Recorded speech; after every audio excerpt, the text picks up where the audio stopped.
तू बहार दुष्ट शक्ती जाळण्या मार्ग स्पष्टता शिवसेनेची पेटली मशाल. जमलेल्या माझ्या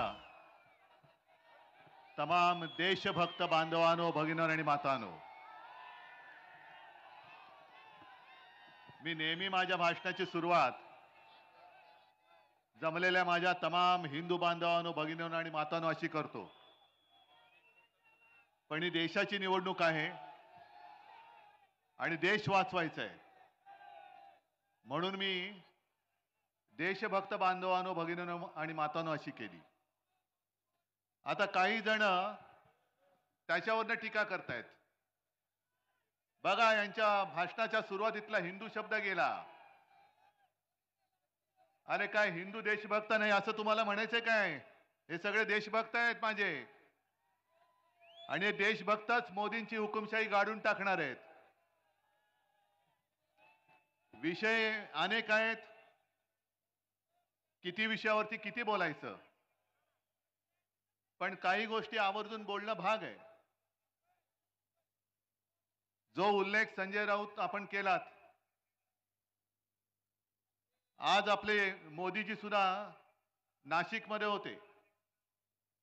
आता त्यांना खरंच मला असं वाटतं एवढा ताण पडलाय मनावर. मध्ये कोणीतरी सांगितलं की ते झोपतच नाही. आता झोपले नाही किंवा झोप अपुरी झाली तर असं डॉक्टर सांगतात की मेंदूवरती परिणाम होतो आणि लोक काही वेळेला भ्रमिष्ठासारखे बोलायला लागतात. मोदीजी, तुम्हाला कदाचित कल्पना नसेल की स्वतः हिंदू हृदय सम्राट शिवसेना प्रमुखांनी शिवसेनेची जबाबदारी माझ्यावरती सोपवली. तरी देखील काही पावटे माहिती आहेत ना काय असतात? त्याच्या आधी एक शब्द जोडतात, पण मला जोडायचा नाही. पावट्याचा गुणधर्म तुम्हाला माहिती आहे. हे पावटे आपल्या शिवसेनेला नकली शिवसेना म्हणतात. ते शिवसेनेला जे नकली म्हणतात हे पावटे, त्यांना कुठे मोड फुटलेत माहिती नाहीत मला. आणि इथपर्यंत मजल गेले की हिंदू हृदय सम्राटांचा मी पुत्र, तेलंगणाची निवडणूक आणि त्या तेलंगणाच्या भाषणामध्ये हे मला नकली संतान म्हणालेत. मोदीजी, मी माझं बर्थ सर्टिफिकेट तुमच्याकडे मागितलं आणि तेवढी तुमची लायकी पण नाहीये. तुम्ही कोणी ब्रह्मदेवाचे बाळ, तुम्ही ब्रह्मदेवाचा अवतार तर बिलकुल नाही आहात. आणि हा महाराष्ट्र आज माझं तुम्ही सगळं चोरलत ना. चोराच्या हातात धनुष्यबाण दिलंय, पण मशाल बघा कशी पेटलेली आहे.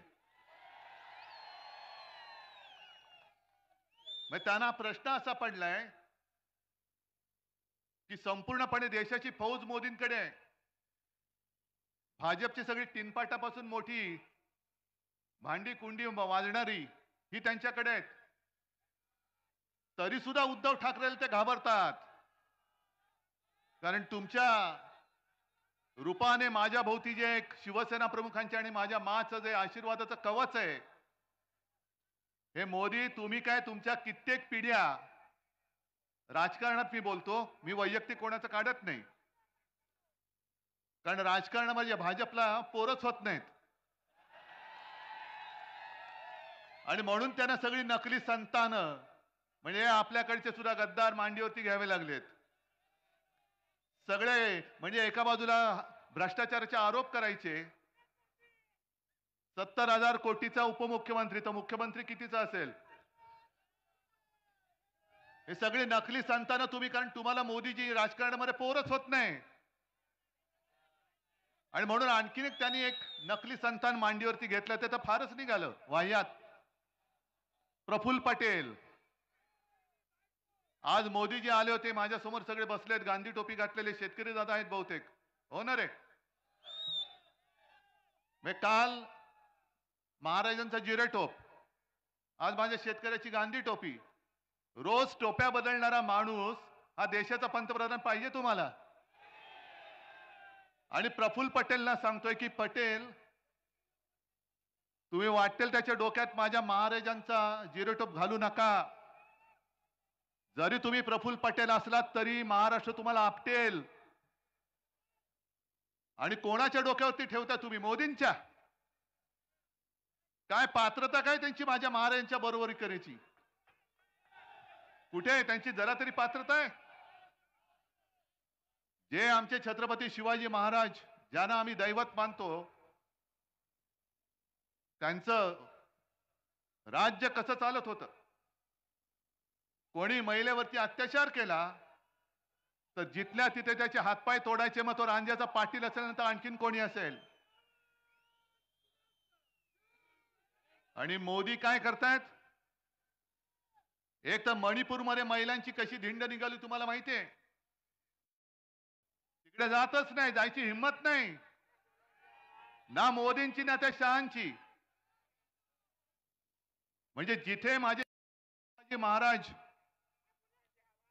महिलांचा कोणी अपमान केला, महिलेवरती कोणी अत्याचार केला तरी त्याचा शिरच्छेद करायचे. मोदी तुम्ही तर जाऊ शकत नाही. तुम्ही महाराजांच्या जिरे टोपाला हात काय त्याचं दर्शन सुद्धा घेण्याची तुमची पात्रता नाहीये. बरं, मोदी कोणाचा प्रचार करतात? इकडे जो उमेदवार उभा आहे त्याचं काहीतरी व्हिडिओ फिरताय. मग असा ज्या व्यक्तीचा उमेदवार आहे तो महाराजांचा जिरेटोप घालू शकतो? कर्नाटकामध्ये तो प्रज्वल रेवण्णा, नाव ऐकलं असेल तुम्ही, बलात्कार करणारा माणूस, महिलांवरती अत्याचार करतानाचे व्हिडिओ काढणारा माणूस. आणि मोदी निर्लज्जपणाने सांगतायत की या रेवण्णाला मत म्हणजे मोदींना मत. हे माझ्या महाराजांची बरोबरी होऊ शकते? हा माझ्या छत्रपती शिवाजी महाराजांचा आणि माझ्या महाराष्ट्राचा अपमान आहे. प्रफुल्ल पटेल आज कदाचित बोलले तसं ऐकलं की महाराजांचा अपमान करण्याची आमची तशी काही नव्हती, पण यापुढे दक्षता घेऊ. म्हणजे तुम्हाला सुद्धा कळलंय की तुम्ही ज्यांच्या डोक्यामध्ये महाराजांचा जिरेटोप घातला ते डोकं त्या लायकीचं नाहीये, अजिबात लायकीचं नाहीये. अरे, शेतकऱ्याच्या भाजीच्या देठाला देखील हात लावू नका हे सक्त आदेश देणारे महाराज कुठे?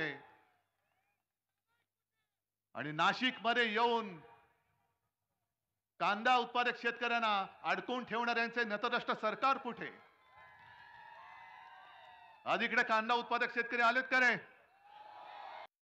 अहो, पोलिसांना मी विचारतो, यांना का नाही अडवलं? हे कसे आले माझ्या समेत? कारण ही माझी माणसं आहेत. आणि कांदा उत्पादक शेतकऱ्यांना सुद्धा सांगतोय, मी जी लढतोय ती माझी लढाई नाही, मी तुमची लढाई लढतोय. तुमच्या सगळ्यांची लढाई लढतोय मी. आणि तुमच्या भरोशावरती मी या हुकुमशहाच्या समोर उभा राहिलेलो आहे. आणि मी त्यांना आव्हान देतोय की आज तुम्हाला मुंबईमध्ये रस्त्यावरती आणलेलं आहे. या माझ्या छत्रपती शिवरायाच्या महाराष्ट्राचा जो अपमान करेल त्याला आम्ही गुडघे टेकायला लावल्याशिवाय राहणार नाही, हे आम्ही महाराजांची शपथ घेऊन मैदानात उतरलेलो आहोत. पण यांच्या मनामध्ये आकस किती आहे? हा माझा कांदा उत्पादक शेतकरी महाराष्ट्राचा आहे, त्याच्यावरती निर्यात बंदी आहे. निर्यात जर का काढली तर कर लावतात. पण स्वतःच्या गुजरातमध्ये निर्यात बंदी उठवून त्यांना निर्यातीची परवानगी देता तुम्ही? का तुम्ही हा भेदभाव का करताय? मग जर तुम्ही हा भेदभाव करत असाल गुजरात आणि महाराष्ट्रामध्ये, तर हा महाराष्ट्र पुरेसा आहे तुम्हाला परत गुजरातमध्ये पाठवून द्यायला. हा महाराष्ट्र पाठवून देईल तुम्हाला परत गुजरातमध्ये. आणि मी माझ्या शेतकऱ्यांना वचन देतोय, पैसे किती फेकू देत. अरे, गद्दाराला 50 खोके देता आणि माझ्या कांदा उत्पादकाला कांद्याला भाव देत नाही तुम्ही. या नाशिक मधल्या एका कांद्याला 50 खोके दिलेत ना तुम्ही? दिले ना, गद्दारी केली म्हणून त्याला 50 खोके दिले. पण तुम्ही आता शेतकरी बनून तुमची ताकद दाखवली पाहिजे.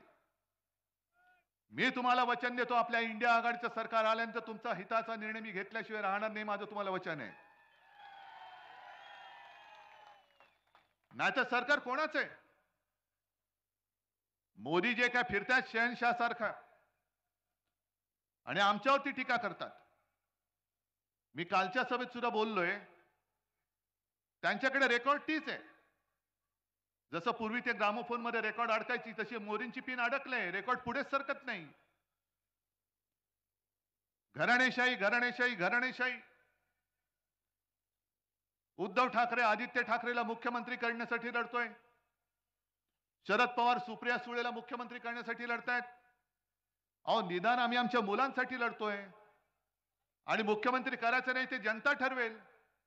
पण तुम्ही स्वतः किती वेळेला नवरदेव बनून बोल्यावर चढणार ते पहिले सांगा. प्रत्येक वेळेला निवडणूक आली का मोदी बाबा तयार, मुंडवळ्या लावून मीच तिकडे पाठावरती चढणार. दुसरे आमचे आहेच, पुन्हा येईन पुन्हा येईन. मुख्यमंत्री होतो, चपरासी झालो तरी चालेल, पण मी पुन्हा येईन.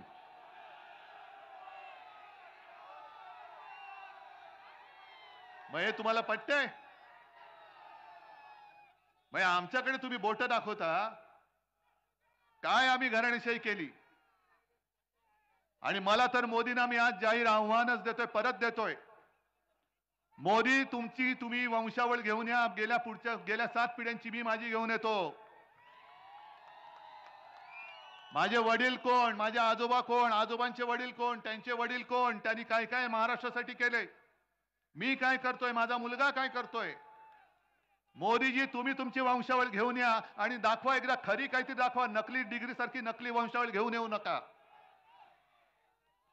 कधीतरी सांगता तुम्ही रेल्वे स्टेशनवरती चहा विकत होतात, कधीतरी सांगता हिमालयामध्ये गेलो होतो, कधीतरी सांगता बांगलादेशच्या स्वातंत्र्य युद्धात होते. वाटेल ते जे तोंडात येईल ते थापा मारतायत. पण आता मात्र आम्ही तुम्हाला थारा देणार नाही, अजिबात देणार नाही.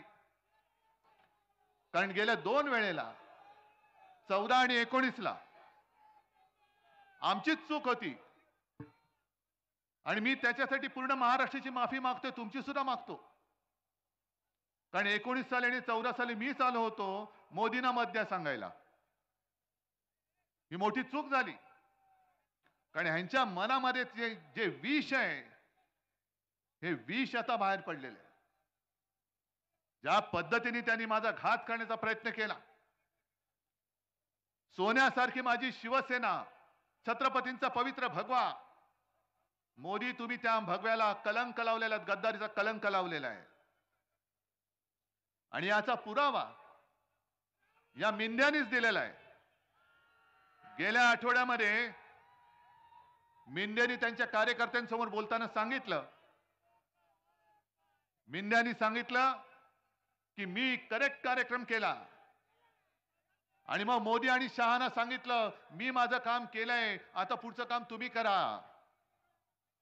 आणि मग मोदीजी आणि शहाजींनी खरी शिवसेना आणि धनुष्यबाण हा आपल्याला दिला. म्हणजे तुमची लायकी नाही. या गद्दारीच्या कटाचे सूत्रधारे मोदी आणि शहा आहेत. हे डोकं न खाजवता दाढी खाजवून बोलल्यामुळे मिंदे खरं बोलून गेलेत. मोदी आणि शहाने महाराष्ट्राच्या पाठीत खंजीर खुपसलेला आहे. आणि अमित शहा ते पण असेच काल परवाकडे वसईत येऊन गेले आणि ते पण बोलून गेले नकली सेना. मी मागेच बोललो होतो, जो याच्या पुढे शिवसेनेला नकली बोलेल कोणी असेल तो बेअकली आहे. कारण जो अक्कलवान असतो त्याला एकदा सांगितल्यानंतर कळतं. पण ज्याला अक्कलच नसते त्याला किती वेळा, म्हणजे गाढवा पुढे वाचली गीता, कालचा गोंधळ बरा होता, म्हणून आम्ही तुमच्या समोर गीता वगैरे काय पठण करणार नाही. जे काय आहे तो माझा महाराष्ट्र आता तुम्हाला तुमच्या भाषेत उत्तर देईल. मी 22 जानेवारीला सुद्धा आलो होतो. 23 जानेवारीला इकडे सभा झाली होती. मला विचारतात अमित शहा 370 कलम काढलं काश्मीर मधलं, त्याच्याबद्दल उद्धव ठाकरेंचं काय मत आहे. अहो 370 कलम काढायला आम्ही सुद्धा पाठिंबा दिला ना, जाहीर पाठिंबा दिला. पण तुम्ही खरंच 370 कलम काढलेत का? 370 कलम काढल्यानंतर काश्मीर शांत झालंय का? काश्मीर मधले पंडित जे आपल्याच देशामध्ये निर्वासित होऊन संपूर्ण इकडे तिकडे येतात पसरले होते, ज्यांना फक्त आणि फक्त हिंदू हृदय सम्राट शिवसेना प्रमुखांनी आपल्या महाराष्ट्रामध्ये आसरा दिला. मोदीजी, तुमचं नाव सुद्धा कोणाला माहित नव्हतं तेव्हा. पण खरंच 370 कलम काढले. कारण मला जी माहिती मिळाली धक्कादायक मिळाली. गेल्या आठवड्यामध्ये बाजूला म्हणजे जळगावमध्ये माझी सभा होती आणि त्या सभेमध्ये आपले वकील असीम सरोदे होते आणि असीम सरोदेनी एक कायदेशीर मुद्दा मांडला आणि त्यांनी सांगितलं की 370 कलम काढलेलं नाही, ते काढण्यासाठी जी एक वैधानिक प्रक्रिया करावी लागते विधानसभेच्या मार्फत ती केलेलीच नाहीये. मग यांनी त्यातलं एक काम काय केलं तर 370 ब म्हणून त्यातलं एक पोट कलम आहे ते तूर्त निष्प्रभ करून ठेवलेलं आहे. आता तुम्ही म्हणाले तुम्ही काय सांगताय निष्प्रभ केलं म्हणजे काय केलं? म्हणजे थोडक्यात सांगायचं हे दिवे आहेत, या दिव्याचं बटन मी बंद केलंय, दिवे काढलेले नाहीत, बटन दाबलं का पुन्हा दिवे चालू होणार. तसं 370 ब कलम त्यांनी निष्प्रभ केलंय आणि त्याचा परिणाम असा झालाय की जी एक बंदी होती की काश्मीरच्या बाहेरची लोक काश्मीरमध्ये जागा विकत घेऊ शकत नाही, ती बंदी उठवली गेली. पण त्याचा फायदा कोणी घेतला? सगळ्यात जास्त फायदा अदानीने घेतलेला आहे. सगळ्यात जास्त जमीन अदानीने खरेदी केलेली आहे आणि अदानीने एवढ्यासाठी खरेदी केली की त्या जागांमध्ये लिथियमचा सगळ्यात मोठा साठा तिथे आहे काश्मीरमध्ये आणि ती जागा गौतम अदानीने विकत घेतलेली आहे. म्हणजे पुन्हा तिथली जागा आणि तिथला पैसा कुठे गेला? मोदी आणि गुजरात. आणि या लिथियमचा उपयोग आपल्या मोबाईलच्या सेल पासून अगदी हार्ट मध्ये जरी काही उपकरणं असतात तिथपासून अगदी इलेक्ट्रिक व्हेकल येतात त्यांच्या बॅटऱ्या बनवण्यासाठी या लिथियमचा उपयोग केला जातो. मग तुम्ही काय सांगताय की देश भावनेमुळे देशासाठी आम्ही 370 कलम काढलं? नाही काढलं, तुम्ही अदानीसाठी काढलेलं आहे. आणि संशय येऊ नये म्हणून अचानक मोदी अदानी आणि अंबानी बद्दल बोलले. मोठं विचित्र आहे, आकृत आहे. ज्याच्या विमानातून तुम्ही फिरलात, ज्यांनी भरभरून तुम्हाला सगळं काही दिलं, परदेशात जाताना पंतप्रधान म्हणून अदानी तुमचं बोट धरून सगळीकडे फिरलेत आणि त्या अदानी बद्दल तुम्ही बोललात. राहुल गांधींना त्यांनी प्रश्न विचारला कि अदानी और अंबानी से ट्रक टेम्पो भर भर के कितना माल आपने उठाया बोलो. तुम्ही अदानीने जरूर विचारा, राहुल गांधीने जरूर विचारा, पण संजय राऊत जे बोललेत त्याचा व्हिडिओ आहे. घटनाबाह्य मुख्यमंत्र्याच्या हेलिकॉप्टर मधनं बॅगा भरभरून माल कुठून उतरला त्याचं मोदीजी पहिलं उत्तर द्या. पण जर काही गोष्ट खरी असेल, अडाणींकडनं टेम्पो भरभरून माल उचलला असेल, तर मोदीजी तुमचं ईडी, इन्कम टॅक्स, सीबीआय काय करत होते? काय चखणा खात बसले होते कुठल्या ठेल्यावर? काय चुना मळत का तंबाखू मळत बसले होते? मशिरी करत बसले होते?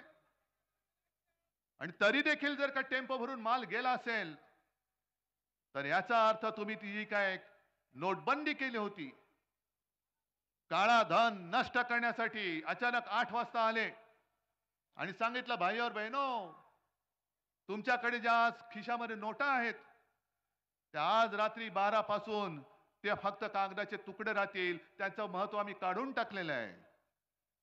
मुझे सिर्फ 100 दिन दे दो. रडले होते. आज 3000 दिवस झाले आणि मोदीजी तुम्ही आज कबूल केलेला आहात की काळा पैसा नष्ट करण्यासाठी जी नोटबंदी तुम्ही आमच्यावरती लादली होती ती अपयशी ठरले. याचं कारण टेम्पो भरभरून माल उठाया गया है. म्हणजे काळं धन हे आजही तसंच आहे. यांची नाटकं फार चालतात. काल अर्ज भरला त्यांनी, अर्ज भरताना मुलाखत दिली आणि मग असं गैवरून आलेलं त्यांना, त्यांच्या पाठोपाठ नॅपकिन टॉवेल घेऊन लोकच फिरत असतात, हे रडतायत कधी, आम्ही डोळे पुसतोय कधी. आणि मग त्यांनी सांगितलं 2014 में गंगा मां ने मुझे बुलाया था और अब ऐसे लगता है कि गंगा मां ने मुझे गोद ले लिया है. मोदी जी, आनंदाची गोष्ट आहे. जर गंगा माने तुम्हाला बोलवलं असेल आणि गंगा माने तुम्हाला जर का गोद में लिया होगा, तर करोनाच्या काळामध्ये गंगेमध्ये जी प्रेत टाकली होती तुम्ही, तेव्हा गंगेचे अश्रू तुम्ही का पुसले नाहीत? ती गंगा आक्रोश करत होती, अरे बेटे मैंने इसलिए नहीं बुलाया.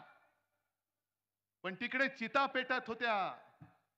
हरिश्चंद्र घाट तिकडे जागा कमी पडली, म्हणून कोणाचा कशालाही पत्ता नाही. त्यांनी सरळ प्रेत घेतली आणि गंगेमध्ये सोडून दिली. याच्यासाठी गंगा माने बोलवलं. गुजरातमध्ये सार्वजनिक चिता पेटल्या, याच्यासाठी तुम्हाला गंगा माने बोलवलं. आणि करोना काळामध्ये मला एका गोष्टीचं समाधान आहे, जरूर आहे. त्या कठीण काळामध्ये जगभरामध्ये संकट असताना संपूर्ण देशात नंबर 1 चा मुख्यमंत्री म्हणून माझं नाव होतं. पण हे माझं श्रेय नाहीये, हे तुमचं सहकार्य आहे. मी तुम्हाला जे जे सांगत गेलो ते ते तुम्ही ऐकत गेलात, ते ते तुम्ही ऐकलत. म्हणूनच संपूर्ण देशात नंबर 1 चा मुख्यमंत्री म्हणून माझं नाव आलं होतं. हे माझं कर्तृत्व नाही, माझ्या महाराष्ट्राच्या जनतेचं कर्तृत्व आहे. पण तुम्ही काय करत होता? सगळीकडे होत्या. आणि अमित शहा आणि हा सगळा कंपू, हा निवडणूक रोख्यामधनं हजारो कोटीचा ज्यांनी घोटाळा केले, हजारो कोटी, म्हणजे निर्मला सीतारामनचे जे पती आहेत त्यांनी तर त्याचं वर्णन जगातला सगळ्यात मोठा घोटाळा असं केलेलं आहे. जगातला सगळ्यात मोठा घोटाळा. अरे एवढं खाताय तुम्ही, खाल्लंय, ओरबाडून खाताय. आणि मुंबई आम्ही वाचवली, महाराष्ट्र आम्ही वाचवला. आमच्यावरती आरोप करताय खिचडी घोटाळ्याचा.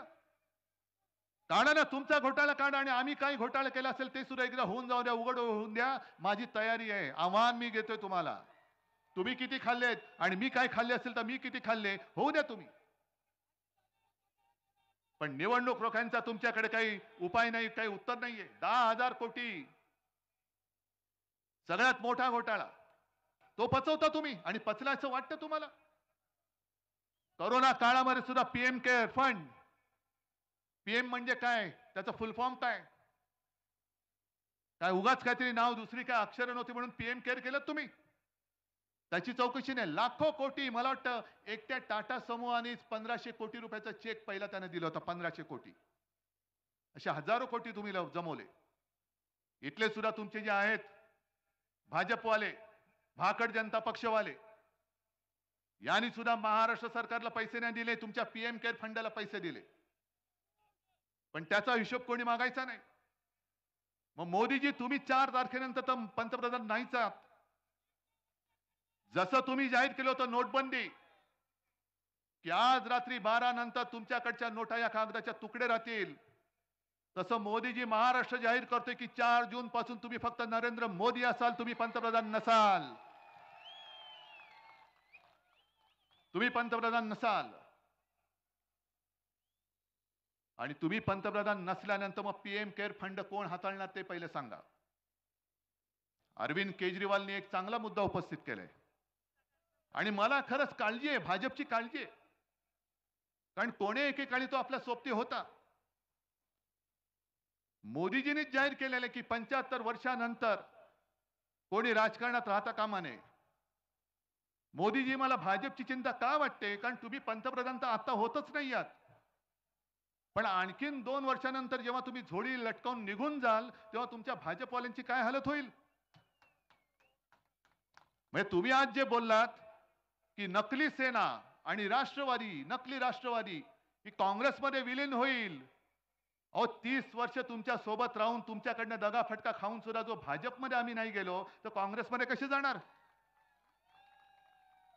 पण माझी मला चिंता नाहीये. माझ्यासोबत हे जोपर्यंत जमलेले आहेत माझ्या आशीर्वादाचे सगळं कवच, तोपर्यंत माझ्या शिवसेनेला कोणापासूनही धोका नाहीये. पण मोदीजी, तुम्ही तुमच्या भाजपाची चिंता करा. ज्या वेळेला तुम्ही आम्हाला विचारता इंडिया आघाडीकडे चेहरे किती आहेत, दरवर्षी एक आम्ही पंतप्रधान देऊ. अहो निदान आमच्याकडे चेहरे आहेत, तुमच्याकडे तर चेहराच नाहीये. तुम्ही आता पंतप्रधान नसाल आणि 2 वर्षानंतर भाजपची हालत काय होईल ती बघा. 5 तारखेलाच अर्धा अधिक भाजपा फुटल्याशिवाय राहणार नाही. ते तर जाणारच ज्यूस. हे सगळे तुम्ही जे काय गद्दार जमवलेले आहेत, ईडी, इन्कम टॅक्स, सीबीआय, कंटा यंत्रणा आमच्या हातामध्ये असतील. जे उंदीर तुमच्याकडे पळालेत त्यांच्या बरोबर कशा शेपट्या पकडतो ते बघा आम्ही. त्याच्यामुळे मोदीजी तुम्ही माझ्या शिवसेनेची काळजी करू नका. आई जगदंबा आणि आई भवानी समर्थ आहे. पण तुम्ही तुमच्या भाजपाची चिंता करा. आणि मुद्दामून एक गोष्ट सांगतो की 2009 साली लोकसभा निवडणुकीमध्ये मोदीजींनी 200च्या वर सभा घेतल्या होत्या. आणि नंतर मला भाजपवाले सांगत होते की काय करावं, जिथे जिथे यांना नेलं तिकडे आमचा सुपडा साफ झाला. त्याच्यामुळे मोदीजी अजून 2 दिवस राहिलेत. माझ्या नाशिक शहरामध्ये सुद्धा येऊन जा, सगळीकडे फिरा, म्हणजे सगळीकडे तुमचा सुपडा साफ होऊन जाईल. पण जी मस्ती तुम्ही दाखवत आहात, माझ्या महाराष्ट्राच्या हक्काचा तोंडचा घास पळवून तुम्ही गुजरातमध्ये नेत आहात. काय गुन्हा काय केला हे एकदा सांगा ना. मी मगाशी जे तुम्हाला सांगत होतो की गेल्या 2 वेळेला महाराष्ट्राने भरभरून 40च्या वरती खासदार तुम्हाला दिले. महाराष्ट्राने तुमच्यावरती उपकार केले आणि त्या उपकाराची फेड तुम्ही अशी अपकाराने करता. आज तुम्ही जसं दारोदारी फिरताय, मत मागायला, मताची भीक मागायला फिरतात. तुम्ही सगळे, तुमच्या सोबत सगळी सेना, एअरफोर्सची विमानं, हेलिकॉप्टर्स, फक्त रणगाडे बाकी आहेत आता. आणि ते सुद्धा माझ्या शेतकऱ्यांना तुम्ही डांबून ठेवता, माझ्या शिवसैनिकांना अडकून ठेवता. मग एवढं सगळं असून तुम्हाला मतांची भीक मागावी लागते. आणि मग तुम्ही विचार करा, तुम्ही जी गेली 10 वर्ष माझ्या या महाराष्ट्राला फसवलं, संपूर्ण देशाला फसवलं. 2 कोटी लोकांना आम्ही रोजगार देऊ, एकाला तरी रोजगार मिळालाय? आणि हे सगळे सुशिक्षित आहेत, काही शिकलेले नसतील. पण तुम्ही जसे फिरतायत तसे हे नाही फिरू शकत. यांच्याकडे बुलेट प्रूफ सोडा, यांच्याकडे सायकल सुद्धा नसेल कदाचित. हे नोकरीसाठी वणवण फिरतायत, दारोदारी हिंडतायत, त्यांचे जोडे जिसतायत. तुम्हाला मत दिल्यानंतर यांना असं वाटलं होतं की आपल्याला आता नोकरी मिळेल, कोणी नोकरीला उभं करत नाही.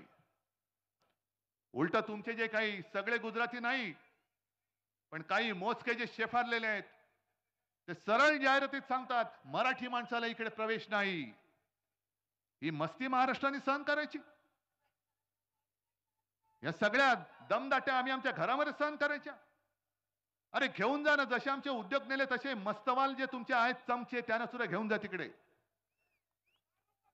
आणि प्रफुल्ल पटेलला मी सुद्धा सांगतोय की छत्रपतींनी सुरत लुटली होती स्वराज्यासाठी, आणि हे सुरतेचे 2 बोके छत्रपतींचा महाराष्ट्र लुटतायत.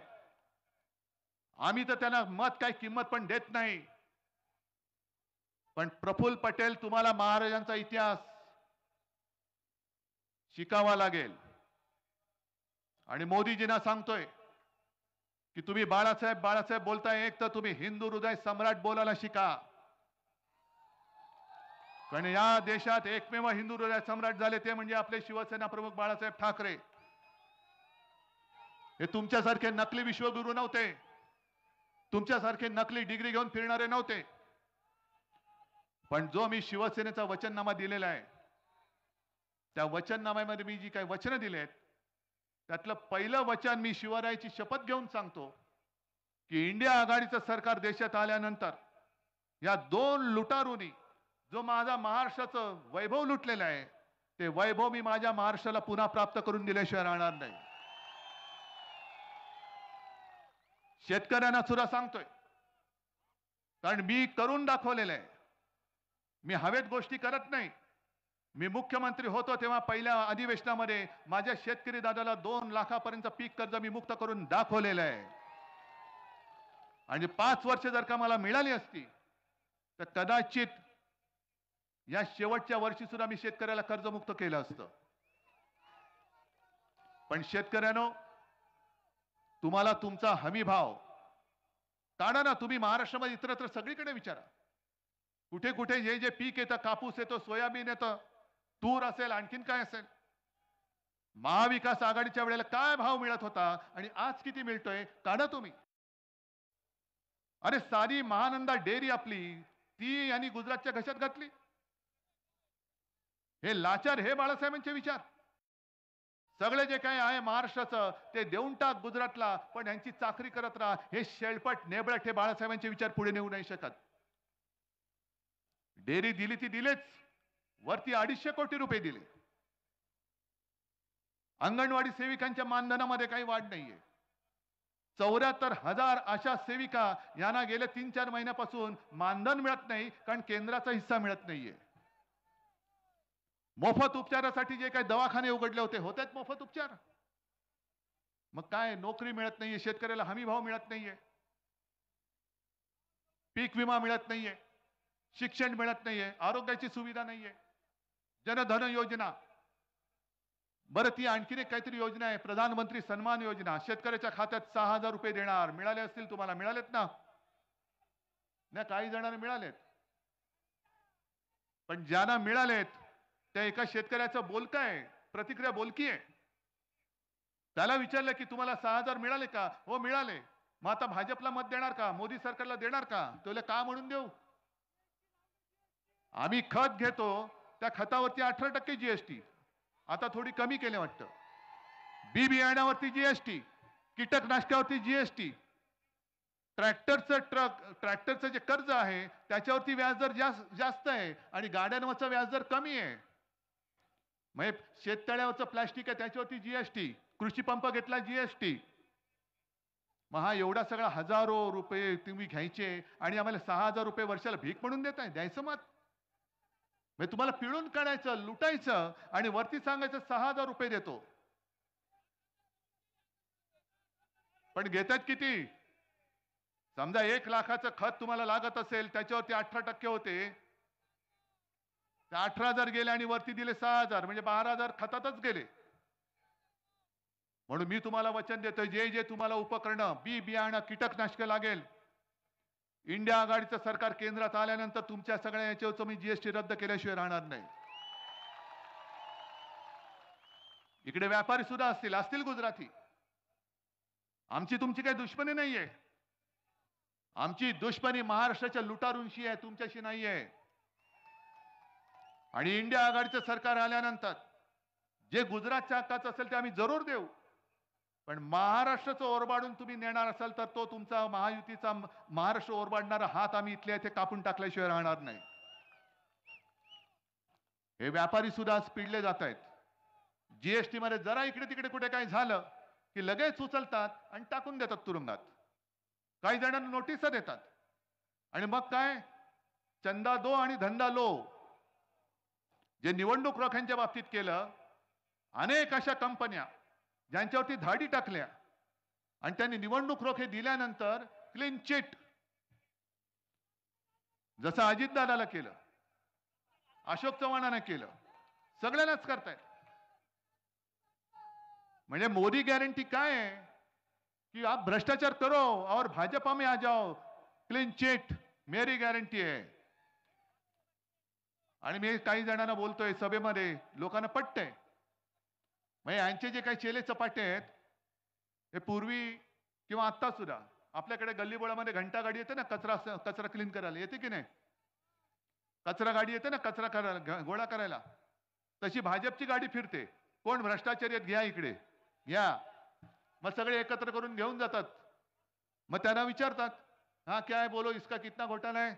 इसका 5 करोड़ का है. चल लात मारून हाकलून दे, 5 कोटीचा काय घोटाळा है? इसका कितना है? इसका भाई 50 कोटी का है, जरा थोड़ा बाजू में रखो. इसका कितना है? 100 कोटी, थोड़ा इधर लो. इसका कितना है? 70,000. अरे इसको तो उपमुख्यमंत्री बनाओ. म्हणजे तुम्ही भ्रष्टाचार मुक्त भारत करायला निघाला होतात. मोदीजी तुम्ही भ्रष्टाचार मुक्त सगळे विरोधी पक्ष करून टाकले. काय पाळी आली तुमच्यावरती? जी शिवसेना तुम्हाला संकट काळामध्ये हातात तेजस्वी भगवा घेऊन तुमच्या बरोबरीने उभी राहिली होती, त्या शिवसेनेला संपवण्यासाठी तुम्हाला एवढी सगळी यातायात करावी लागते आणि ते कमी पडतंय. म्हणून भ्रष्टाचारांची फौज घेऊन तुम्ही आमच्या अंगावरती येताय. ठीक आहे, या जरूर या. पण आम्ही जे शिवाजी महाराजांकडनं शिकलोय की समोरून कोणी प्रेमाने आलिंगन दिलं तर आम्ही प्रेमाने आलिंगन देऊ, पण जर पाठीत कोणी वार केला तर आम्ही वाघ नख काढल्याशिवाय राहत नाही. आणि ती माझ्या महाराष्ट्राची वाघ नख आज माझ्या बाहेर काढलेली आहे. तुम्ही महाराष्ट्राच्या पाठीमध्ये वार केलेले आहात. सगळं देऊन सुद्धा तुम्ही माझ्या उद्धव ठाकरेच्या नाही, शिवसेनेच्या नाही, तर महाराष्ट्राच्या पाठीत वार केल्या. तुम्ही महाराष्ट्राची अस्मिता जपणारी शिवसेना फोडण्याचं पाप केलेलं आहात. ज्या वेळेला अटल बिहारी वाजपेयी तुम्हाला केराच्या टोपलीत टाकायला निघाले होते, तेव्हा जर का हिंदू हृदय सम्राट तुमच्या पाठी उभे राहिले नसते तर मोदीजी तुमचं नाव हिंदुस्थानच्या राजकीय क्षितिजावरती दिसलं नसतं. ते केव्हाच पुसलं गेलं असतं. त्या बाळासाहेबांच्या आशीर्वादाच्या पाठीत तुम्ही वार केलेला आहात. काय म्हणत असतील आज अटलजी, काय म्हणत असतील? आणि 75 वर्षाची निवृत्ती ही फक्त काय अडवाणी, मुरली मनोहर जोशी आणि तुम्हाला नको ती माणसं त्यांच्यासाठी? कारण अमित शहा म्हणाले की मोदींचं वय बोलायचंच नाही. हा कोणता न्याय? त्याच्यामुळे आज पहिल्यांदा मोदींनी सांगितलं पाहिजे की 75 वर्षानंतर ते राहणार आहेत की नाहीत राजकारणामध्ये. 4 जून नंतर तर त्यांचं पंतप्रधान पद संपत आहे, संपवणार आहात की नाही? आणि राजा भाऊ सारखा उमेदवार तुम्हाला मान्य आहे की नाही? मगाशी बडगुजर म्हणाले समोरच्याची काहीतरी व्हिडिओ क्लिप फिरते, पाहिले का तुम्ही? काहीतरी बघण्यासारखी असणार, मला पण बघायला लागेल. मी राजा भाऊंची एक क्लिप पाहिले, तुम्ही पाहिले? इंग्रजीमध्ये उत्तम बोलताना पाहिले की नाही? आणि एक साधा सुधा माणूस आहे, साधा सुधा माणूस आहे, शब्दाला जागणारा माणूस आहे. आणि मला स्वतःला खात्री आहे, मी नेहमी एक बघत असतो की संकट काळामध्ये सोबत कोण राहतं. कारण ते एक हिंदीमध्ये असं म्हणतात, सुख में जो साथ देते हैं वो रिश्ते होते हैं, लेकिन दुख में जो साथ देते हैं वो फरिश्ते होते हैं. तुम्ही सगळे फरिश्ते आहात. आणि राजाभाऊंचा विजय मला नुसता राजाभाऊ वाजे विजय असं नकोय, प्रचंड झाला पाहिजे. गद्दाराचं डिपॉझिट जप्त करून झाला पाहिजे. कारण मी या सगळ्या गद्दारीचा सूड उगवण्यासाठी उभा आहे. हेच गद्दार मला येऊन सांगून गेले होते की उद्धवजी 2019 साली आपण जी लोकसभा जिंकलो ते मोदींचा फोटो लावून जिंकलो. मग त्या गद्दारांना मला विचारायचंय की जर 2019 ची निवडणूक आम्ही मोदींचा फोटो लावून जिंकलो होतो तर आज मोदींना माझ्या वडिलांना चोरून त्यांचा फोटो लावून का मतं मागावी लागतायत? याचं कारण मोदी नावाचं नाणं या महाराष्ट्रामध्ये चालत नाही. जसं तुम्ही नोटबंदी केली तशी महाराष्ट्राने तुमची नाणेबंदी केलेली आहे. फक्त एक लक्षात घ्या, कारण वर्षानुवर्ष एक निशाणी आपल्या डोक्यात बसली होती आणि बरोबर त्यांनी डाव टाकला. हे भेकड आहेत, भाकड आहेत, चोर आहेत, बोगस आहेत. याचं कारण यांच्याकडे कोणी आपल्यासाठी लढणाऱ्या या मैदानात उतरवला कोणी मर्दच नाहीये. गद्दारानं उतरवलंय आपल्या समोर. आणि तुमचा गोंधळ होण्यासाठी आपलीच निशाणी चोरून त्यांना दिलेली आहे. पण आता आपली निशाणी काय? घरोघरी घेऊन गेलायत. पण मतदान करताना एक लक्षात घ्या, नुसता आवाज आला म्हणजे निघायचं नाही. मशाली समोरचं बोट दाबल्यानंतर मशाली समोरचा दिवा लागतोय की नाही बघायचा. तो दिवा लागल्यानंतर निघायचं नाही. त्या व्हीव्हीपॅट मशीन मध्ये ती स्लिप आली की नाही, त्याच्यावर मशाल दिसते की नाही बघायचं. ती बघून निघायचं नाही, ती स्लिप खाली पडते की नाही बघायचं आणि मग निघायचंय. मग आपलं ठरलंय, हातामध्ये काय? आणि विजय होणार विशाल. जय हिंद.